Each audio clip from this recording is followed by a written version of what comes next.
Sasa tumekuja leo tupige story ya maisha kidogo, si ndio? Story ya maisha.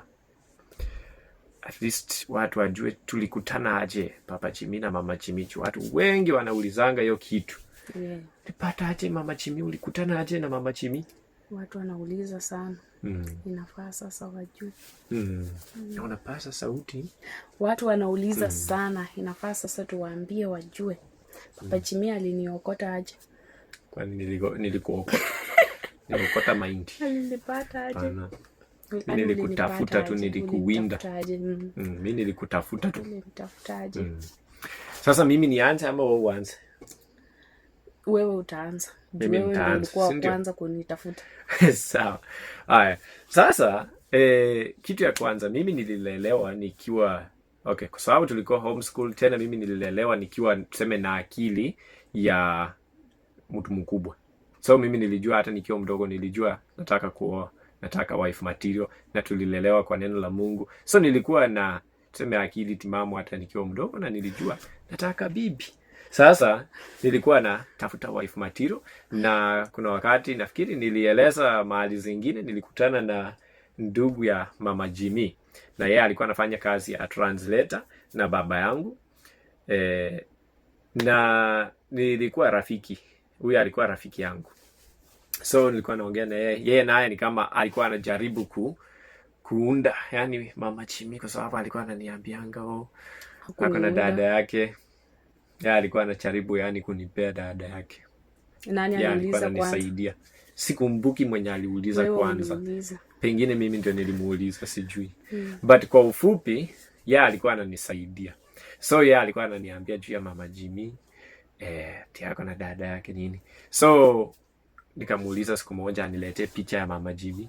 Akaniletea picha, nikamuona, na kwa wakati huo sisi wote tulikuwa wadogo, sijui miaka 14 hapo hivyo. So akaniletea hiyo picha, nikaona Mama Jimmy venye anakaa, na wakati huo nilikuwa tu mdogo, sasa haikuwa kitu yoyote tu ati serious. But nikaamua siku moja nilienda kuwatembelea, kwa sababu wakati huo kina Mama Jimmy walikuwa kwa kanisa yetu moja. So nilienda huko nikawatembelea, na Mama Jimmy alikuwa na aibu sana. Nafikiri siku ya kwanza kukutana na wewe ilikuwa kwa kanisa huko Tol, si ndio? Kiungani. Hapana, ni Tol. Mimi ndio najua. Tol haikuwa kanisa. Lakini mlikuwa mnaishi tulikuwa naishi Tol, lakini kanisa basi nimekosea hapo. Sasa kanisa ilikuwa Kiungani, lakini walikuwa naishi Tol. Yaani Kiungani iko Trans Nzoia County. Kwenye hawajui. Sasa watasikia tu majina. Majina yenye hawajui. Sasa tulikutana, na yeye akakuwa na aibu, tuseme yeye alikuwa anga tu na aibu.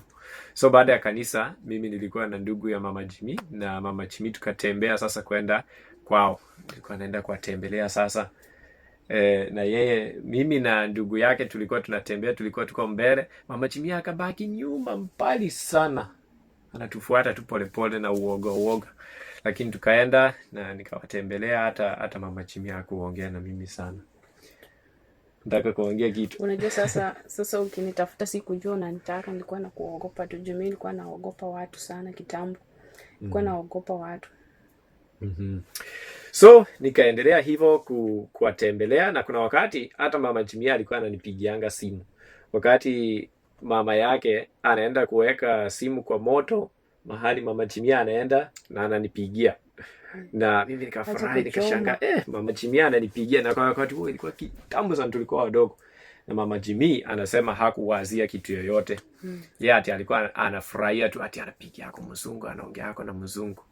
Si ndio Mama Jimmy? Tupoeleza hapo. Sasa unajua wakati akili kwa tulikuwa tunachezea tu mzungu. Ilikuwa mimi peke yangu, ilikuwa mimi na dada yangu mwingine. Ilikuwa tukienda kutoa simu ya mama yangu kwa moto, nasema acha tuchezee mzungu. Tunapiga simu. Na anatusalimia, alikuwa anafurahi. Mimi nilikuwa nafurahi, na shanga huyu nani ananipigia yako simu. Siku yenyewe nikikosa kupiga ulikuwa unasikiaje? Kama ulikuwa unatamani tu. Hata sijui. Kitambo bali nilikuwa nafurahi ukinipigia.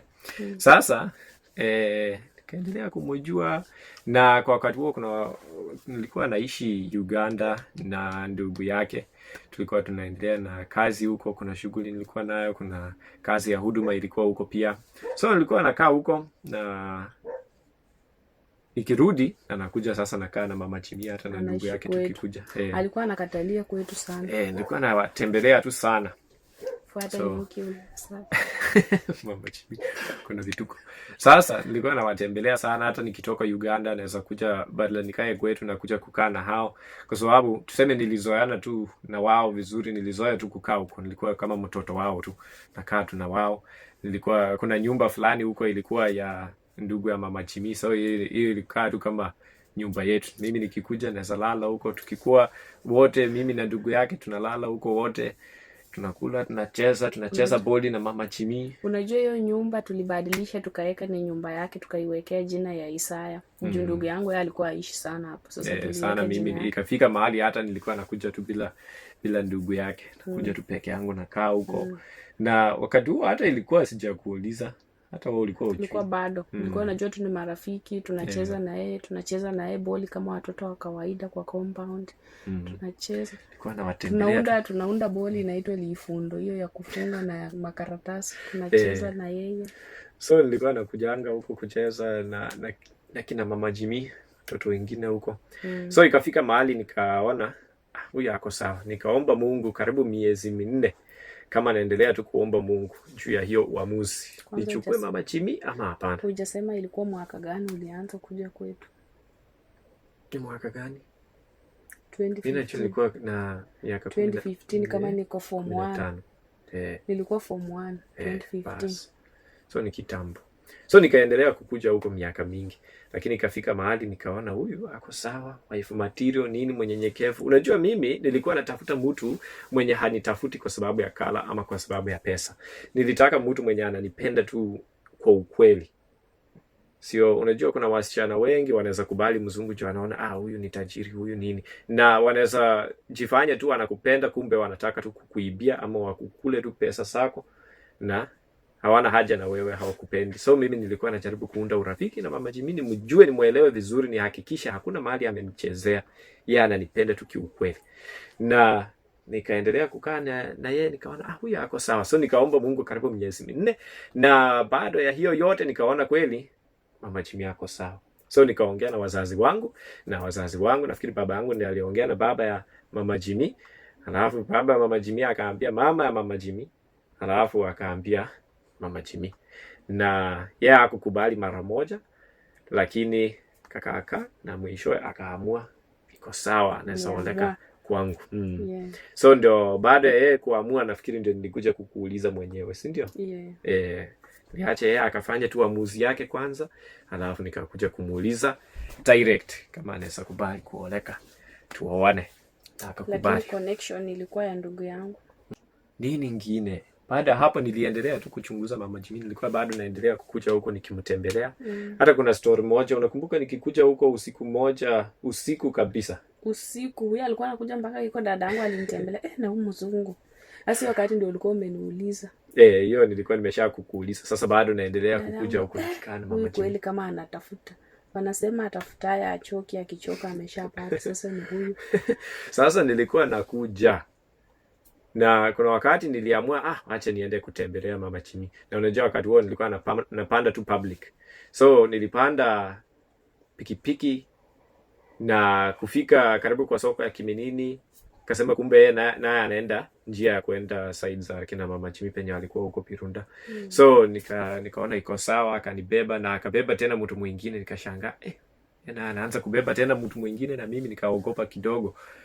Lakini kufika mbele mambo yote ikawa sawa, tukaenda, akanipeleka paka karibu tu kwa mama Jimmy. Na wakati huo mvua ilikuwa inanyesha. Mvua ilinyeshea na ilikuwa karibu saa 2 usiku. Inaenda karibu saa 3. Ilikuwa usiku, giza imeshika. Nimenyeshewa. Na hiyo siku nilikuwa nimekwambia nakuja. Au kusema ilikuwa hata sijui surprise. Juu mimi hiyo siku hata mimi nilikuwa nimeenda kwa soko na nirudi too late. Sasa hukujua. Nafikiri nilikuambia. Ulisema utaona kama utaona. Nafikiri ilikuwa kitu kama hiyo. Mlikuwa mnafanya nini? Sikusema nafikiri nakuja. Nitaona kama nitakuja. Na wewe ulitaka nikuje. Mama Jimmy alikuwa anafurahi nikikuja. Sasa tutafika hapo. Hebu eleza sasa mlionaje wakati nimekuja huko? Eleza tu vizuri kiundani. Tuliona tu unafika. Kwanza dadangu alikuwa amekuja kutuvisit, akashanga na wewe kweli. Dadangu akashanga na wewe kweli. Usiku tu mzungu sahi kweli amekuja kweli. Hiyo kweli ni kawaida peke yake, tena amepanda tu boda. Nani akuleta mpaka kwanza kwa soko ingine tena ndio ukachukua pikipiki? Nafikiri ilikuwa tu pikipiki tu moja. Ilikuwa kote tu huko. Tuko na vitu. Na ni mahali mbali, ni kama mahali ya zaidi ya kilomita ngapi? Juu Kimini 5 kilometers sasa kutoka hapo naweza 5 kilometers so kama 10 kilometers. Ukikatisha Kiungani si mbali. Naweza kuwa mahali karibu 12-13 kilometers hapo. Pengine. Sasa hiyo akakuja tu usiku mpaka kwa. Wakashanga. Huyo kijana anapenda Mama Jimmy sana. Alafu nilipita hapo kwa mea ni msituni, anakuja tu usiku. Nafuata Mama Jimmy. Lakini ukweli upendo ni mzuri. Tupendane. Hiyo ndio kitu ya maana.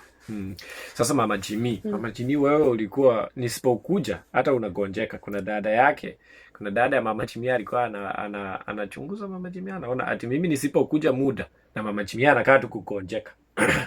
Na nikikuja tu Mama Jimmy amechangamuka tu mara moja. Anapata uponyaji kabisa. Ulikuwa unanipenda. Najua Papa Jimmy amefika. Hebu eleza hizo story.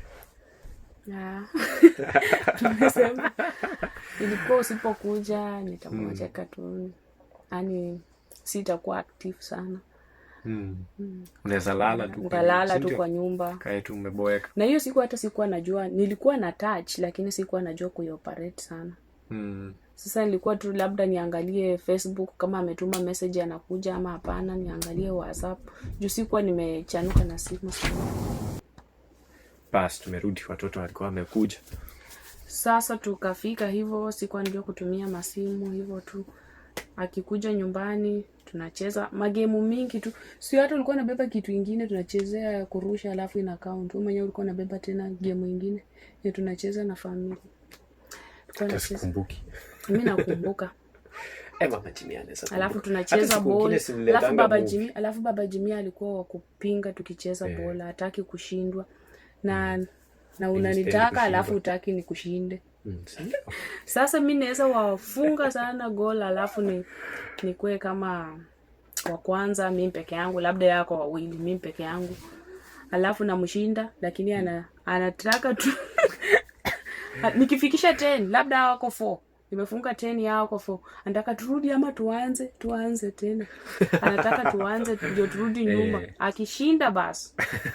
Na akishinda tu hivi anasema tuache kucheza sasa. Tuende. Juu anajua ameshinda. Juu sitaki unishinde, si ndio? Tulikuwa tunacheza nani kumbe? Lili Agina mimi na wewe. Na Willy ama Willy alikuwa mdogo tulikuwa tucheze naye. Alikuwa mdogo. Sasa hao Lili na Agia hao ni ma sisters zangu. Sisters wenye wananifuata mimi. Sasa hivyo kiendelea hivyo. Kuendelea kufuatilia Mama Jimmy, kukaa na yeye, kuspend time tukiongea. Kiendelea kuniwinda hivyo. Alafu ikafika mahali sasa akauliza ile sasa. Sasa ikakuwa tu hivyo akauliza. Tukafika mpaka mahali sasa ya kupatana kuoana. Na hiyo kuoana unajua tuliharakisha. Baadaye yani. Juu nilikuwa nimeenda mambo na ID yangu ndio tupate marriage certificate. Sasa hiyo ID yangu ikaanza kusumbua juu nilienda kuchukua mapema na walijaribu kubadilisha miaka nini. Sasa wakasumbua. Tukakaa hivyo sasa Baba Jimmy tulikuwa tunangoja ID sana ndio tuoane. Ndio tuende yani unajua mpaka nikuwe na ID ndio tuende tupate marriage certificate. Sasa tukaenda tukakaa mpaka nikapata ID, kupata ID imeharibika. Tukatoka na Baba Jimmy tena mbio tukaenda Western. Nilivaa high heel nakumbuka. Tulienda Western.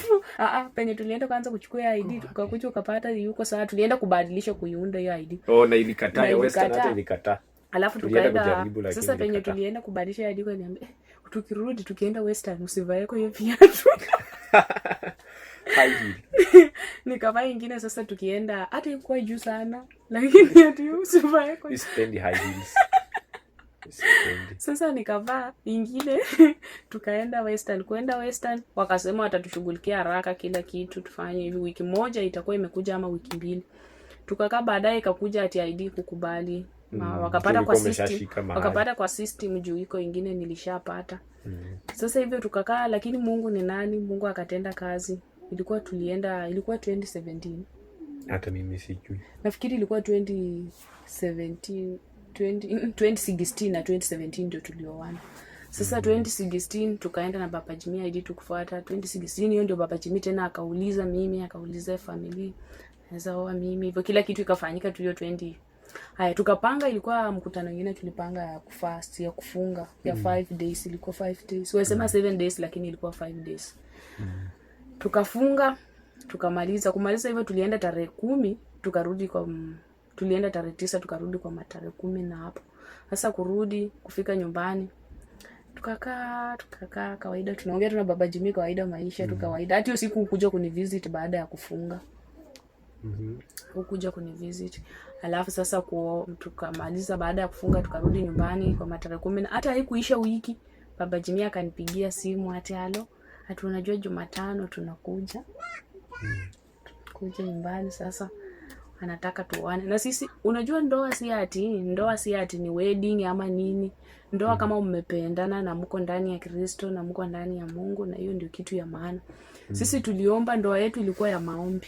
Sasa hiyo usiseme. Hii watu wangoje, hii video ni mrefu. Sasa inafaa wa subscribe mpate story kwa video nyingine. Mambo ya venye tulioana ama next story. Ama unaonaje? Ikuwe hivyo. Wakuwe na tamaa kujua nini ilifuata hapo, nini iliendelea. Walioana aje? Sasa next video itakuwa kwa part 2. Itakuwa part 2. Story ya maisha. Story venye tulioana sasa, si ndio? Hii ni venye tulipatana.